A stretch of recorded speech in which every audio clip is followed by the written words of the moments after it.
In mid-December, I was in the same complex we're here right now for Camp Pride, and there was a ton of prospects here, Sam, and a lot of them didn't have Michigan offers. Fast forward to today, and those same players have offers from Michigan, and Michigan has really made it a known fact that they plan on recruiting the in-state guys. And let's sort of talk about a few of those guys. I know there's a handful that are out there, and there's some here today, even the notable quarterback, Sam Johnson. Yeah, Sam Johnson, I think if you want to inside-out recruiting, I think Michigan is making a concerted effort to make it, from this point on, it being more inside. It's not like they didn't recruit the state before.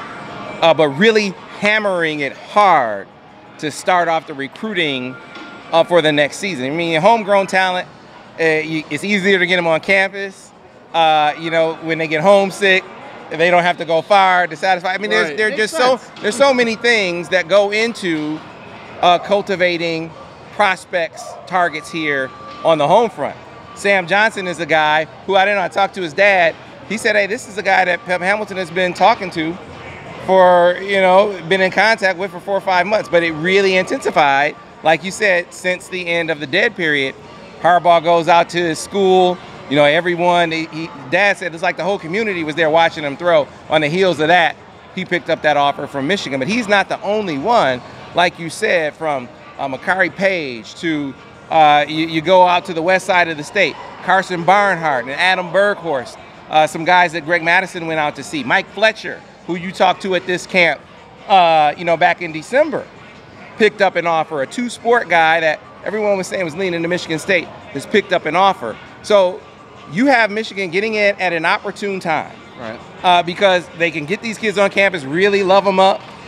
But at the same time, I mean, they're even more open to looking around. It's not to say that we don't know what's going to happen at Michigan State, but guys that might have been leaning to Michigan State because Michigan State was on them earlier are now pausing a little bit. Right, makes sense. And now taking a breath. And so that gives Michigan even more of an opportunity to not use that, but to grow their own relationships with them and move up. So we'll see how it goes. But the strategy, what I see Michigan doing, is going back to more of a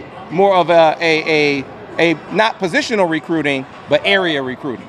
And so here in the state of Michigan, what we've seen outside of Southeast Michigan has been Greg Madison, Carson Barnhart, Adam Berghorst, Mozzie Smith, who is on campus. That's the Mike Fletcher up in Flint. That's the Greg Madison area.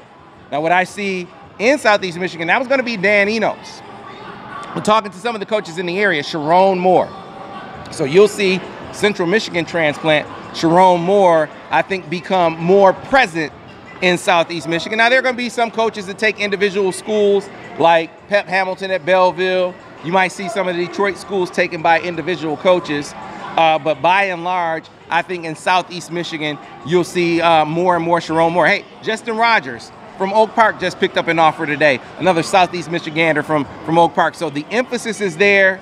The strategy and plan is there from a how they're going to hit it standpoint. You aren't going to have, 20 different coaches, or not 20, but, 9 different coaches, all hitting different guys because they're position recruiting. It's going to start out area recruiting first, and then they'll narrow it down the line in the positional recruiting. And I think it's going to reap dividends for Michigan down the road.